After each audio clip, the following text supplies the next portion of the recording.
Hi, everyone. Judge Andrew Napolitano here for Judging Freedom. Today is Friday, June 14th, 2024, Flag Day here in America, about which more in a few moments. Colonel Lawrence Wilkerson joins us now. Colonel, a pleasure, my dear friend. Welcome here. I have a lot of questions to ask you, mainly about Ukraine, but a few about Gaza. But let's start with breaking news. And rather than me summarizing it, because it comes from President Putin, let's hear it directly from him. Chris, this is just a few hours ago, cut number 3. The West is ignoring our interests and at the same time, forbidding Kiev to negotiate, all the while hypocritically calling us to some kind of negotiations. It just seems foolish. Ukrainian troops must be fully withdrawn from Donetsk and Luhansk People's Republics, and from the Kherson and Zaporizhia regions. And I draw your attention to the fact that it includes the entire territory of these regions within their administrative borders, as they existed when they joined Ukraine. Once Kiev declares its readiness and starts the genuine withdrawal of its troops from these areas, as well as officially notify about the abandonment of plans to join NATO, our side will immediately, literally at the same minute, follow the order to cease fire and start negotiations. Colonel, couldn't the Ukrainians have had that deal on day one about 2.5 or 3 years ago? They certainly could have. As I understand it, possibly even a little bit better deal than that. But you can't be more explicit than that. I mean, let's face it, throughout the almost 2 years now that we've been doing this, you can't be more explicit than what he just was as to what his conditions are. Acceptable conditions as far as I'm concerned. Right. And so should Biden and Sullivan and Blinken think, and all the people in NATO. I mean, he's laid it out. Well, the timing is interesting, Colonel, because next week 90 countries are meeting in Geneva, Switzerland. Of course, Russia was not invited. It's a so-called peace conference. I don't know what they think they're going to accomplish without Russia there. Russia won't negotiate with Zelensky. Zelensky is not the lawful president or anything lawful in Ukraine. I thought President Putin was clear, concise, credible, and timely. Very much so. And by the way, the organizers and the people who are the dictators of the script in that conference have already narrowed the 10 things that Zelensky put forward. He can bring them up if he wants to, but nobody's going to talk about them. To 3 things: food security, nuclear safety, and return of children. Those are the 3 issues they're going to talk about at this incredible peace conference. Incredible, because it's an incredible waste of time and money if those are what they're going to talk about. They're not going to talk about withdrawal of troops and ceasefire and giving up on NATO? Not of the 10 things that Zelensky and others, and NATO, I'm assuming, behind him put forward, they've limited it to those 3. That doesn't mean they can't talk about the others, but they're not going to come to any decisions or any communiques or anything like that, except over those 3 issues. It's a non-starter, Colonel, isn't it? Yes. Those 3 issues, those nuclear safety in particular is important. I'd love to see him talk about that at length and in depth. So, yeah, those 3 issues are important, but it shows you how much Zelensky overestimated what that conference might produce. When you were on with us last Friday, you made comments about American warships on their way to Cuba. And that portion of your interview went viral because no one had heard it before. Did you know what was coming, or do you just understand the Putin mentality and predict what would happen? No, I have some contacts that tell me from time to time what's Oh, happening. you could have taken credit for it, Colonel. You could have told us that you predicted it. Well, I mean, you could tell it was coming because of what the Cuban president and the Cuban foreign minister said, but I didn't know what ships would be included or what armaments they would be carrying. And I defy people who say that those ships aren't carrying powerful armaments. Admiral Gorshkov, the frigate, is carrying Zircon missiles with a range of 1,000 kilometers, and they go 9 times the speed of sound. That's 9 times 761 miles per hour. Do the math on that. That's a pretty fast missile. Can we stop them? No, it's like hitting a speeding bullet with a bullet. What is the reaction from your experience in the military, Colonel, as well as your experience in the State Department, which you helped run for a number of years? What is the reaction in the Pentagon to the presence of ships of this magnitude and with this offensive weaponry, literally a few miles off the coast of Key West, Florida? I watched Secretary Austin and General C.Q. Brown, who I had some hope for until this press conference I watched yesterday. I thought he was going to, be so far up Secretary Austin's rear end that I would be unable to understand him. They said, and others have said too, those below them have said more powerfully, that inconsequential. Russia does this from time to time, that they're in Cuba is to be expected, that they're moored at the very place where this is such an irony. Our cruise ship was moored and making millions of dollars off of being moored there, as the Cubans were benefiting from it too. Now it has a Russian frigate moored there. And you're looking at a situation where we're now saying, oh, it doesn't matter. It's just what they normally do. Well, why did we dispatch submarines to track them and surface craft to track them? And why are we apparently dispatching a couple more? Because we don't think we have enough. Put yourself, Colonel, in President Putin, or I forget the name of the new person in Russia running the defense ministry, the economist to replace General Shoigu. Put yourself, if you would, in their brains. What is the purpose of sending these ships there? Surely they're not going to attack Miami or Washington. Well, it has the surface patina of a tit for tat. You do this to us in Ukraine, we'll do it to you in Cuba and see how you like it. But I think it's more substantive, because I happen to know that the Russians, ever since the Soviets were kicked out, the Russians have been thinking and working with, and not very successfully, because we were effecting a rapprochement with Cuba at that time, and Cuba saw a rapprochement with us as much more important than any renewed relations with Russia, however Russia might be led. That was going on the whole time, though. There were feelers. There were people talking with Hugo Chavez in Venezuela, and then with Maduro, his replacement, and even talking with the government in Colombia, because the Russians were looking to gain some ground in the Western Hemisphere, where we are the true hegemon. And now it's opened up, as the Cuban president and foreign minister said. What do you want, Mr. Biden? Another Haiti in the Caribbean?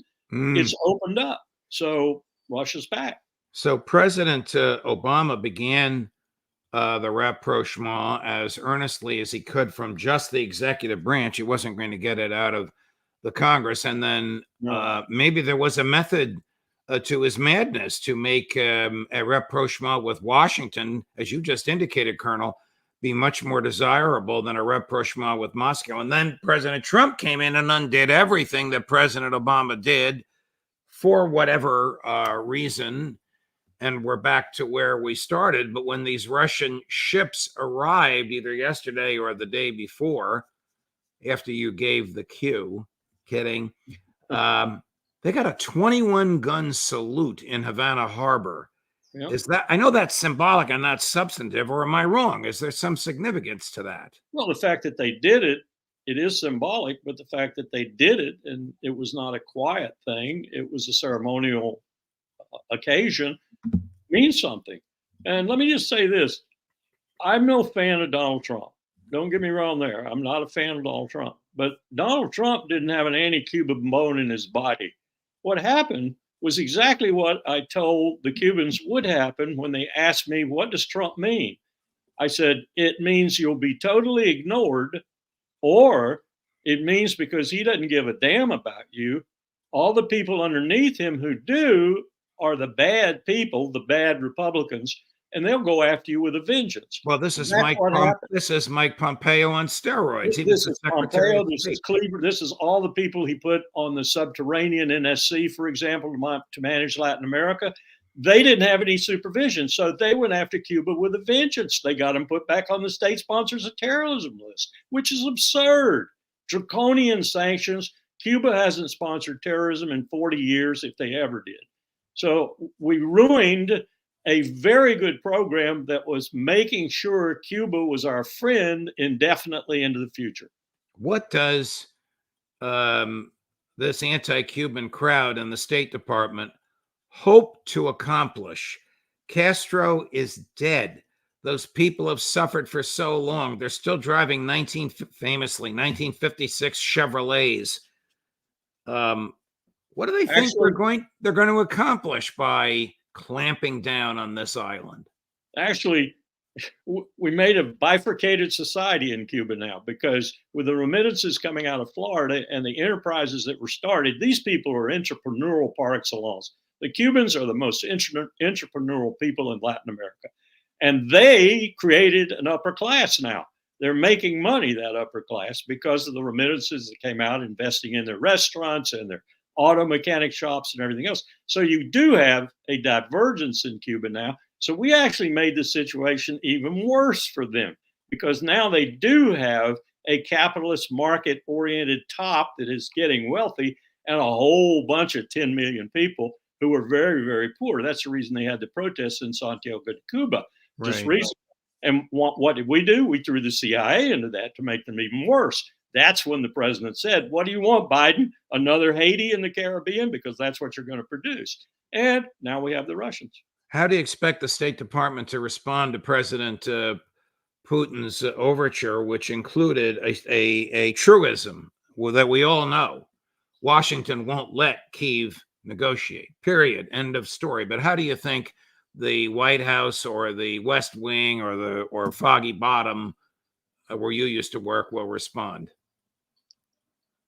I don't think they'll make much of an overture, because I think Blinken is bound to Biden now, just as he was when he was vice president. And whatever Biden wants to do is what Blinken wants to do, and Sullivan's no better. I think what you're looking at, though, is you need some courage from Zelensky. Zelensky needs to break this Gordian knot. He needs to step in and say, I'm done. People, do you hear me? I'm done. I know my rhetoric indicated otherwise. I know I was the most powerful cheerleader for Ukraine continuing forever to fight. But this is crazy. I'm going to lose everything. And I don't want to lose everything. Ukraine doesn't want to lose everything. I need to go talk. So shut your damn mouth and support me while I do that. But that takes courage. Right. In Rome earlier this week, I don't know if it was today or yesterday, President Biden and President Putin signed a 10-year agreement whereby the federal government of the United States of America would send $5 billion with a B a year to Ukraine. I happen to think this is legally of no moment. I don't think Joe Biden will be president 8 months from now. President Zelensky is nothing with respect to Ukraine. He has no lawful authority. And because this is just an executive agreement signed by the president, his successor, Donald Trump, or whoever it might be, can undo it with the stroke of the pen. Why do something like that for show that both sides know is not binding on anyone? November 2024. Biden is desperate to get reelected, or to make sure that whoever replaces him is the future president. I'm beginning to think more and more about that, because watching him at the D-Day ceremonies, the man is in trouble. Physically, he's in trouble. And the same the same in Rome. I mean, when he wandered away from everybody else, and President Meloni of Italy walked over and she grabbed him by the elbow and sort of turned him around. Now, if you saw the full picture, he was wandering over to talk to a soldier, it Yeah. appeared. But the Yeah. clip that everybody saw made it look like he was in in another world. He did have a little bit of a run-in with a reporter today. He didn't like a question about Israel and Gaza being put to him. The scolding of the reporter resulted in a very, very harsh statement by the White House press corps. I don't want to get into the tit for tat, but I'll play it for you because you commented on your observations of him. So this is in Rome. The White House press corps is there. The international press corps is there. We all have seen these press conferences. Anything is fair game, but he didn't like it. Watch this, cut number 2. Can you give us your assessment of Hamas's response?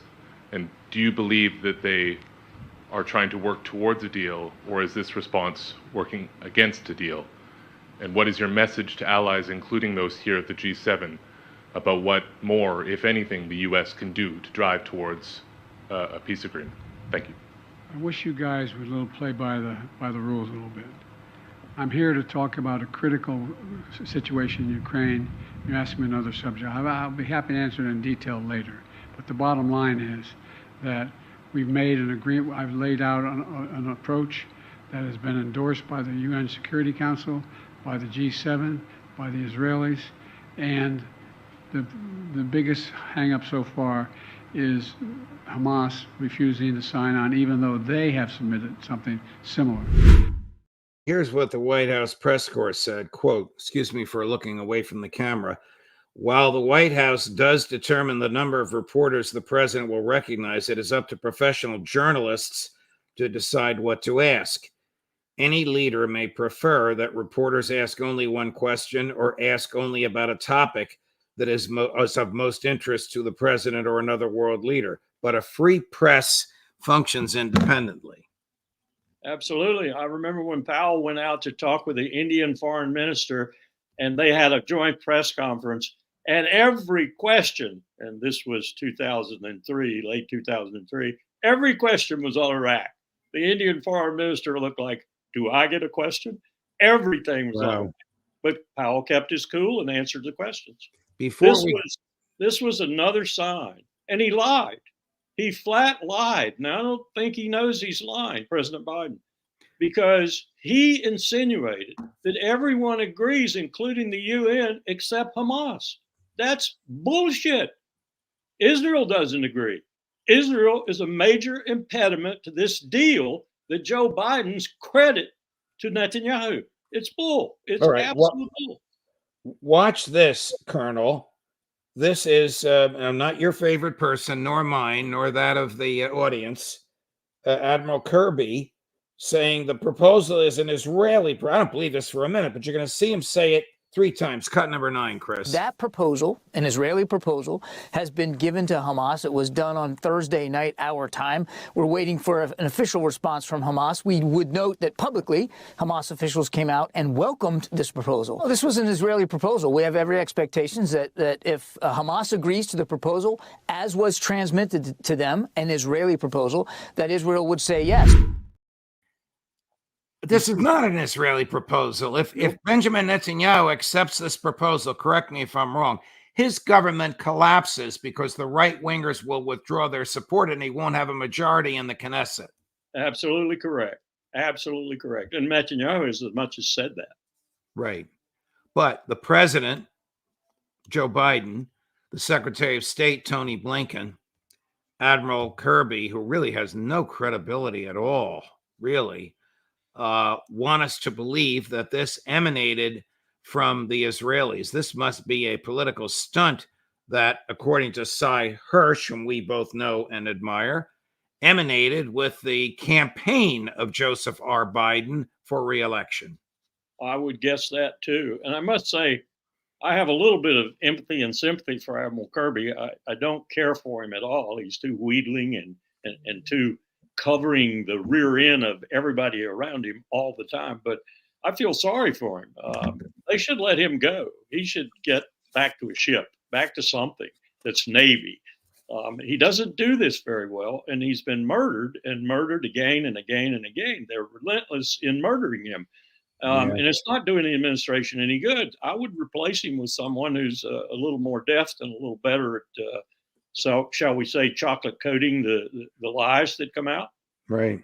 I don't want to beat a dead horse, but here is Secretary Blinken referring to the same proposal as Joe Biden's proposal, 12. Proposal that President Biden laid out 12 days ago was virtually identical to one that Hamas had accepted and put forward itself on May the 6th. So there's no reason why this agreement should not be reached. The only reason would be Hamas continuing to try to change the terms. But here's what's the reality. The reality is, as this negotiation is going on, during the 12 days that it took Hamas to respond, the world wasn't standing still. Gaza wasn't standing still. People were suffering every single day. Palestinian children, women and men, suffering every single day. So from my perspective, from our perspective, it's time to stop all of this haggling and back and forth and start a ceasefire. If it was a slip of the lip or if he was referring to the proposal generically as President Biden's, but the President Biden said 3 or 4 times it was an Israeli proposal. Admiral Kirby said it 3 or 4 times. Secretary Blinken referred to it as Biden's proposal. I want to get back to Ukraine and Russia before we go. Is Russia Let me just say one thing. Please. That was a very, very deft diplomatic technique. You say it's virtually the same. Well, where is it not the same? Oh, the most crucial issue. Right. That was an exclusive he gave to Al Jazeera Yeah. at the G7 in southern Italy. That his buddy, Bibi, kicked out of Israel. Yeah. Correct. Kicked Al Jazeera out. Is Russia preparing for a land war against the West? I think they would be foolish not to. And Putin is anything but foolish. I think he is in a position where he thinks that we are serious about existentially threatening him, bleeding him, bringing him down, bringing the Russian economy down. I don't see how he could think differently from the insanity that he's viewing otherwise on the other side. So I would be getting my ducks in line, and I would be getting prepared for a wider, bigger war. Colonel, today is Flag Day. It's not like the 4th of July or Memorial Day where we all have off, but it must have some significance in the military, does it? Well, it does from the point of view of there are other things that coincide with it, like the 14th of June is the Army's birthday. And that's a very celebrated day, just as the Marine Corps. I think it's 10 November for the Marine Corps, just as their birthday is a very celebrated day. We have dining-ins and formal ceremonies, and everybody gets dressed up in their really good-looking uniforms, which the Marines have, really good-looking uniforms, and celebrates. So it is a ceremonial day for the services, and it should be for the country because it's Flag Day. It's the day of our Stars and Stripes. When you look at that flag, do you think of war or peace, Colonel? Today, I think of war. I think of war, and it's not because I've seen all the battle flags, including that huge one that we had over the dinner party we had at State that flew over Fort McHenry. Tattered, still has the British bullet holes or cannon shrapnel holes in it. The Smithsonian provided it for us. Those are the flags that symbolize America's freedom and the men who died and the women who died, people who sacrificed for that freedom. But today it's very hard to look at that flag. I think the flag hangs in shame to a certain extent today. The last 20 years have been just miserable in terms. Someone told me today, you know, Larry, you had no real sound reputation left after state-sponsored torture. Let me tell you what you've done with Gaza. It's in the grave. It's in the grave. I think he's right. This show starts each segment with the American flag with the phrase personal liberty, limited government, and peace. That flag doesn't stand for any of those any longer. I had a long conversation on my Newsmax show, which is on the weekends. We taped it this morning with Congressman Thomas Massey. Tells me you could count on one hand the members of Congress who believe that the Constitution actually restrains the federal government.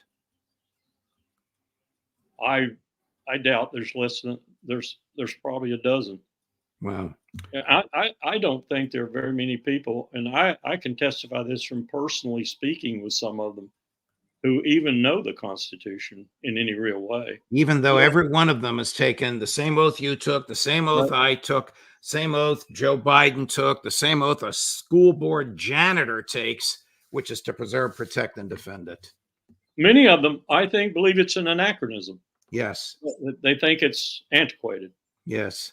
One of these days we'll have our segment just on the Constitution. Colonel, you're a wealth of so much knowledge, and you personify personal courage, and you're so good to join us on a Friday afternoon. Thank you very much, sir. All the best to you, and we'll hope to see you next week. Thanks for having me, and happy Flag Day. Yes, happy Flag Day to you. Coming up, everybody's favorite, the end of the day, the end of the week, the boys, Ray McGovern and Larry Johnson, the Intelligence Community Roundtable here on Judging Freedom, 4 o'clock Eastern. Judge Napolitano for Judging Freedom.